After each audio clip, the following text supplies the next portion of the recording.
एक Russian movie I am losing weight. Movie की शुरुआत होती है रशिया के एक छोटे से शहर में एक 20 साल की लड़की जो अपने स्विम कोच और बॉडी बिल्डर बॉयफ्रेंड जेनिया के साथ रहती है। जब कपल पहली बार मिले थे तो एनिया 0 फिगर थी, लेकिन एनिया अब बेकरी में काम करती है, इस वजह से खाने को रजिस्टर नहीं कर पाती और कुछ महीनों में आन्या का वेट 76 केजी हो जाता है। एक दिन इस कपल को इनके एक फ्रेंड की वेडिंग में इनवाइट किया जाता है, तो आन्या अपने पुराने ड्रेस निकाल के उनको ट्राई करने लगती है, तो कोई भी ड्रेस उसको फिट नहीं आता है। आन्या को ऐसा लगता है कि वो एक कंफर्टेबल ड्रेस पहना के अपने वेट गेन को छुपा लेगी। उसका बॉयफ्रेंड जेनिया भी इसके वेट गेन पर कमेंट नहीं करता है, क्योंकि उसको पता था कि आन्या के लिए ये एक सेंसिटिव टॉपिक है। काफी ड्रेसेस ट्राई करने के बाद में आन्या को एक डिसेंट सा ग्रीन ड्रेस मिल जाता है, जिसमें वो कंफर्टेबली फिट हो जाती है। जेनिया आन्या को जब उस पार्टी ड्रेस में देखता है तो उसको रियलाइज होता है कि आन्या अब वो लड़की नहीं रही जिससे वो पहले मिला था। जेनिया आन्या को अपने साथ वेडिंग में नहीं ले जाना चाहता, क्योंकि वहाँ पर बहुत सारे फिटनेस इंडस्ट्री के लोग होंगे जो आन्या को देखेंगे तो उसकी इंसल्ट हो जाएगी, क्योंकि एक फिटनेस कोच की गर्लफ्रेंड ही अगर so called out of shape हो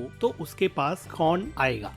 आन्या जेनिया का हिंट समझ जाती है और वो घर पे रुकने के लिए ही एग्री हो जाती है। जाने से पहले जेनिया एनिया को ऊपर उठाता है और काउंटर पे बिठा देता है। आन्या जेनिया को किस करने लगती है तो जेनिया पीछे हट जाता है और वेडिंग के लिए चला जाता है। इस गेस्चर को एनिया क्लियरली नोटिस करती है और लिटिल बिट हर्ट हो जाती है, लेकिन वो कुछ नहीं कर सकती। जेनिया के जाने के बाद में एनिया कंफर्टेबल क्लोथ्स में मोबाइल पर फेसबुक पर अपने फ्रेंड की वेडिंग की पिक्चर स्क्रॉल कर रही थी, तो वो देखती है कि लेटेस्ट पोस्ट में जेनिया और एक लड़की काफी इन्वॉल्व लग रहे थे और वो लड़की जेनिया को किस कर रही थी। अपने बॉयफ्रेंड को किसी और लड़की के साथ देखकर आन्या के लिए काफी था कि वो अपनी ड्रेस चेंज करके वेडिंग वेन्यू की तरफ भागे और अपनी बेस्ट फ्रेंड नताशा को उसको पिक करने के लिए बुलाती है। नताशा को भी लगा कि आन्या ने काफी वेट गेन कर लिया है, लेकिन नताशा को आन्या अभी भी बहुत ब्यूटीफुल लग रही थी और वो उसका फेस होल्ड करके कहती है कि अपनी बॉडी के लिए तुम कॉन्फिडेंट रहो, तुम बहुत खूबसूरत लग रही हो। नताशा आन्या को वेडिंग वेन्यू पे छोड़ देती है। आन्या जब वेडिंग वेन्यू के अंदर जाती है तो वो देखती है कि जेनिया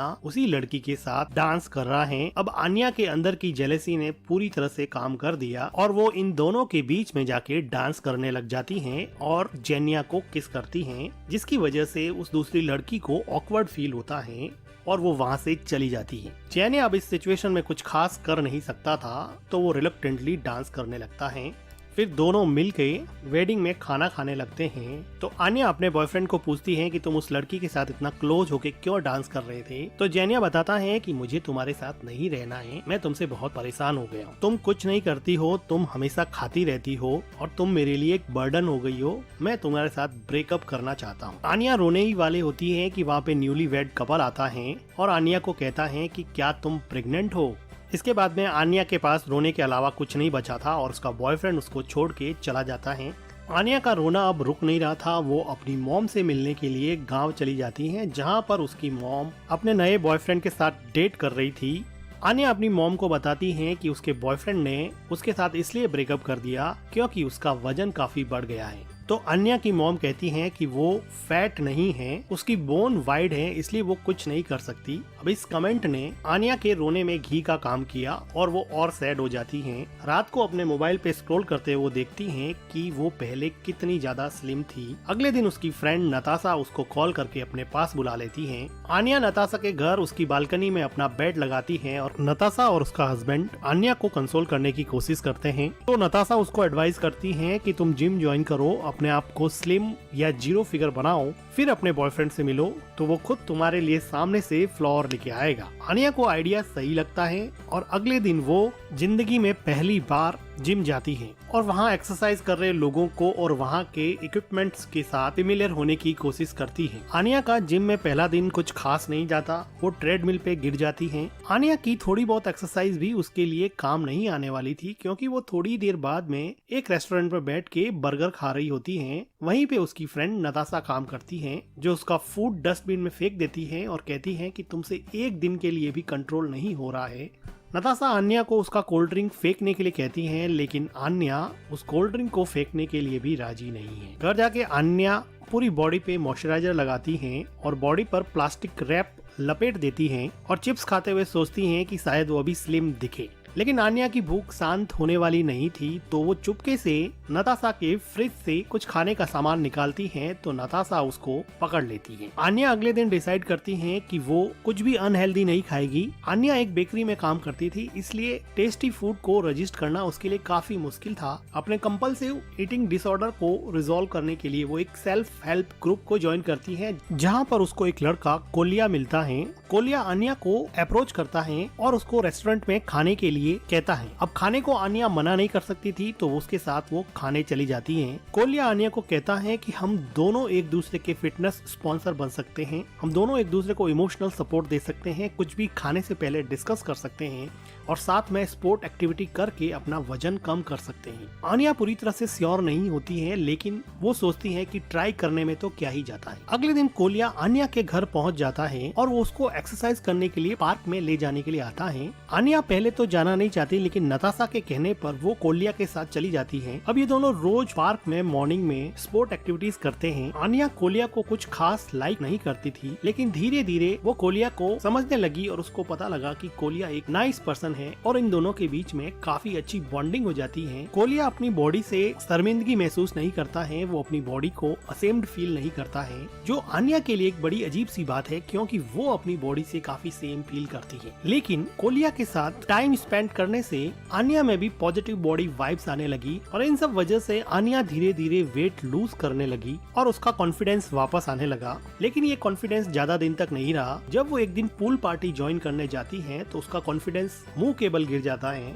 जब वो 0 फिगर लड़कियों को देखती है, वो फ्रस्ट्रेट हो जाती है और जब भी वो फ्रस्ट्रेट होती है तो वो कोलिया के साथ जोर से चिल्लाते और आन्या को कोलिया के साथ ये सब करने में काफी मजा भी आता था। कोलिया कभी कभी आन्या को अपनी गर्लफ्रेंड समझ लेता, जिससे आन्या इरिटेट हो जाती, लेकिन आन्या को सिर्फ और सिर्फ अपना बॉयफ्रेंड जेनिया चाहिए था। 2 महीनों के अंदर आन्या का वजन 10 किलो कम हो गया था और अब वो जेनिया को सरप्राइज देने के लिए तैयार थी। वो अपने लिए एक स्विम सूट खरीदती हैं और जेनिया को सरप्राइज देने के लिए स्विमिंग पूल पर जाती हैं, जहां पर वो स्विमिंग कोच था। आन्या को 2 महीने बाद में बिल्कुल ट्रांसफॉर्म हुआ देख के जेनिया का मुंह खुला ही रह जाता है कि ये लड़की इतनी फैट थी, अभी ऐसे स्लिम कैसे हो गई। कुछ बातें करने के बाद में ये दोनों स्विमिंग पूल में चले जाते हैं और काफी मस्ती करने लगते हैं। लेकिन आन्या की ये मस्ती ज्यादा देर चली नहीं, क्योंकि वहाँ पर एक 0 फिगर लड़की आती है जो आन्या को अपने आप को इंट्रोड्यूस करती है और कहती है कि मैं जेनिया की गर्लफ्रेंड हूँ। आन्या का दिल अब दोबारा पूरी तरह से टूट गया और आउट ऑफ फ्रस्ट्रेशन वो पार्टी करने पहुँच जाती है, जहाँ पर वो खूब ड्रिंक करती है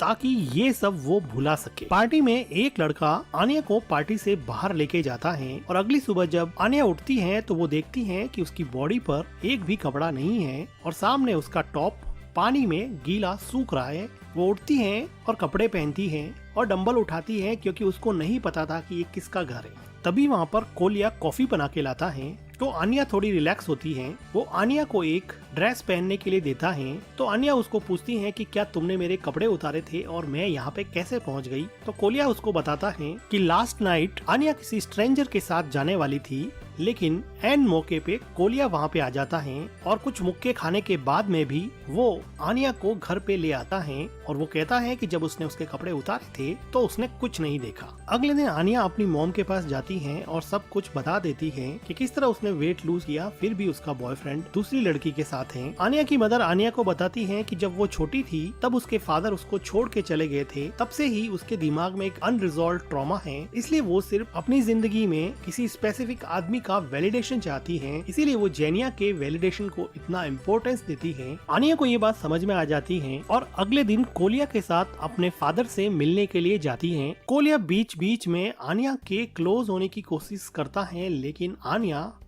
उसको दूर भगा देती है। लेकिन कोलिया आन्या की सच में केयर करता था। जब ये दोनों आन्या के फादर के पास पहुंचते हैं तो वो देखते हैं कि उसके फादर एक लड़की के साथ एक वुडन हाउस में रहते हैं। आन्या अपने फादर से पूछती है कि वो उनसे दूर क्यों चले गए हैं, तो आन्या के फादर बताते हैं कि एक बर्थडे पर मैं तुम्हारे लिए गिफ्ट लेके आया था, लेकिन तुम्हें मुझसे पता नहीं क्या खुन्नस थी कि तुमने मुझे अपनी मिडल फिंगर दिखा के भगा दिया। उसी रात को आन्या एक्सीडेंटली एक कैंडल वुडन हाउस में गिरा देती है, जिसकी वजह से घर में आग लग जाती है। आन्या का फादर आन्या पे चिल्लाता है कि तुमने मेरे घर को आग लगा दी। कोलिया उसको कहता है कि क्या तुम्हें अपनी बेटी की कोई परवाह नहीं है। आनिया का फादर उन दोनों को वहाँ से चले जाने के लिए बोलता है। वो दोनों वहाँ से दुखी होके वापस आ जाते हैं। कोलिया आनिया को उसके घर पे छोड़ देता है तो आनिया जाने से पहले कोलिया को उसके नोज पे किस करती है। अब कोलिया के लिए ये जिंदगी का सबसे खुशनुमा मोमेंट था और वो 7वें आसमान पे चल रहा था। कोलिया की खुशी का ठिकाना नहीं था। वो रास्ते में से कुछ फ्लावर खरीदता है जिसके लिए उसके पास पैसे नहीं थे, लेकिन वो अपनी वॉच दे देता है। इधर आनिया से मिलने के लिए उसका एक्स बॉयफ्रेंड जेनिया आ जाता है, जो कुछ देर बात करने के बाद में अपनी पुरानी केमिस्ट्री को रजिस्टर नहीं कर पाते और एक दूसरे को किस कर बैठते हैं